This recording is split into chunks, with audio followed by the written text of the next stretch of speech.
napapansin ba kayo sa mga kamay na to? Tama, lahat ng yan ay left hand. May kakilala ba kayong left hand o kaliwete? O baka naman kayo mismo, kaliwete? Get ready, cause you're about to be amazed!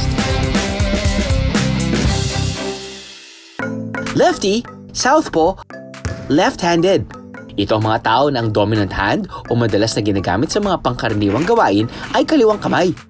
Approximately 10% daw ng world population or 1 out of 10 people ang kaliwete. Kaya sabi nila, we're living in a right-handed world. Katunayan, ang ilan sa everyday things usually ay parang ginawa lang for the right-handers. Unfair ba, lefty friends?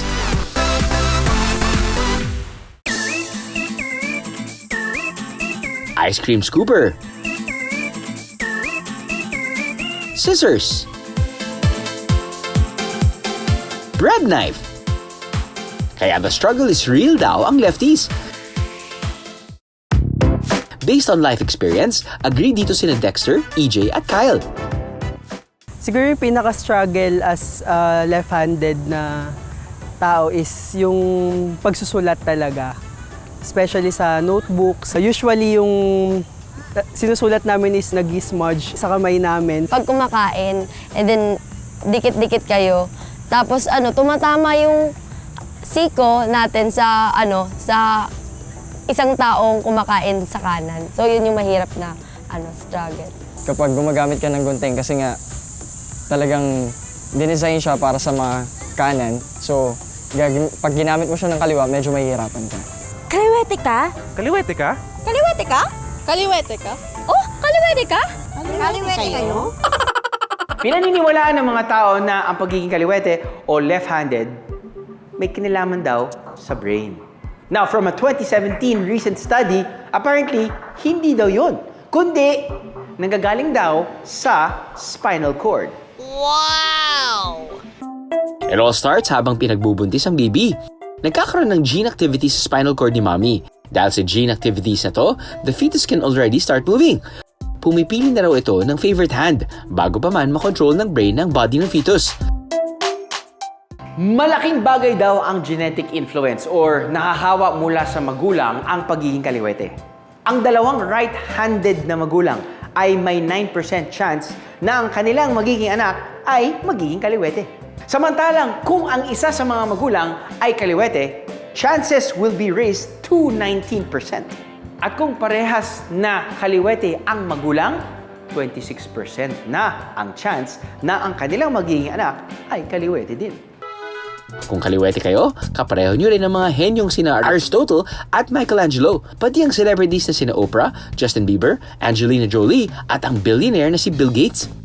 Sa Pilipinas naman, ilang mga artista rin ang kaliwete, gaya ni Pambansang Bay, Alden Richards, Jenilyn Mercado at Dennis Trillo. Kahit sa cartoon characters, may kaliwete rin. Sina Bart Simpson, Garfield at Chucky sa Rugrats ay left-handers din. Alam niyo ba there's a day to celebrate your left-handedness? That's right! August 13 ay International Left-Handers Day! Pero ang kaahan natin si Julius Landico, dead ma sa pagiging left-handed or right-handed. Dahil parehas daw niyang kayang gamitin sa pang-araw-araw na gawain ng kanyang both hands.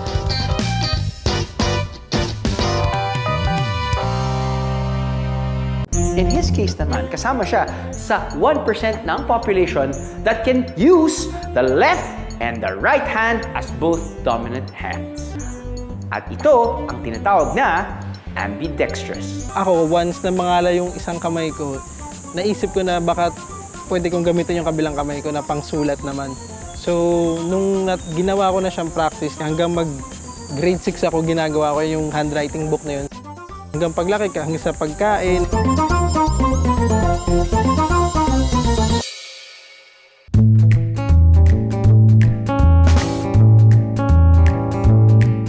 Sinasabi ng mga pag-aaral na wala pa talagang reason na nahanap bakit ang isang tao ay nagiging ambidextrous. Minsan kaya nagiging ambidextrous ang isang tao, minsan kasi pinipilit ng magulang, no? Minsan left-handed yung isang bata, no? Nagagalit yung nanay dahil para sa kanya ang kailangang gamitin niya ay yung right hand niya. Kaya ngayon, kakapractice niya. Kaya minsan, in reality, may mga tao na hindi naman talaga ambidextrous. Kung hindi dahil sa practice, no, at lagi nilang ginagamit, ito yung nagiging dominant na rin sa kanila.